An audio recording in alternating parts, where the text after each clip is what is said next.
நம்ம நிறைய ஹோட்டலில் போய் சாப்பிட்ருப்போம். அங்கெல்லாம் பார்த்தீங்கன்னா, குருமா ரொம்பவே சூப்பரா இருக்கும். அதுக்காகவே நம்ம மறுபடியும் ஆர்டர் பண்ணுவோம். அது எப்படி வீட்லயே செய்யலான்றத பார்க்கலாம் வாங்க. இத செய்யறதுக்கு ஒரு பாத்திரத்துல கொஞ்சமா எண்ணெய் சேர்த்துருக்கேன். அது கூடவே கடல் பாசி, பட்டை இலை, நட்சத்திரப்பூ, சோம்பு, ஏலக்காய், 2 கிராம்பு எல்லாமே சேர்த்து, அது கூடவே வெங்காயமும் சேர்த்து வதக்கி எடுக்கலாம். வெங்காயம் நல்லா பொன்னிறமா வதங்கினதும், அது கூடவே கொஞ்சமா தக்காளி, இஞ்சி பூண்டு பேஸ்ட் சேர்த்து வதக்கி எடுத்துக்கலாம். இன்னைக்கு குருமாவுக்காக பீன்ஸ், கேரட், உருளைக்கிழங்கு, பச்சை பட்டாணி, காலிஃப்ளவர் சேர்த்துருக்கேன். நீங்கள் என்ன வெஜிடபிள்ஸ் வேணுமோ ஆட் பண்ணிக்கலாம். இது கூடவே மஞ்சத்தூள், உப்பு சேர்த்து ஒரு 5 நிமிஷம் வேக வச்சிடலாம். இது வெந்துட்டு இருக்க கேப்லேயே நம்ம வந்து தேங்காய், சோம்பு, 4 முந்திரி சேர்த்து அரைச்சி எடுத்து வச்சுக்கலாம். இப்போது கரம் மசாலா, காஷ்மீரி சில்லி, கொஞ்சமாக சிக்கன் மசாலா சேர்த்துருக்கேன். இது எல்லாமே சேர்த்ததும் மிக்ஸ் பண்ணிவிட்டு அரைச்சி வச்சுருக்க அந்த தேங்காய் மசாலா வந்து இதில் சேர்த்துக்கலாம்.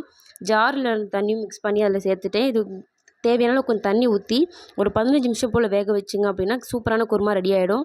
நம்ம சேனல் லைக் பண்ணிட்டு மறக்காமல் சப்ஸ்கிரைப் பண்ணிக்கோங்க. பாய்.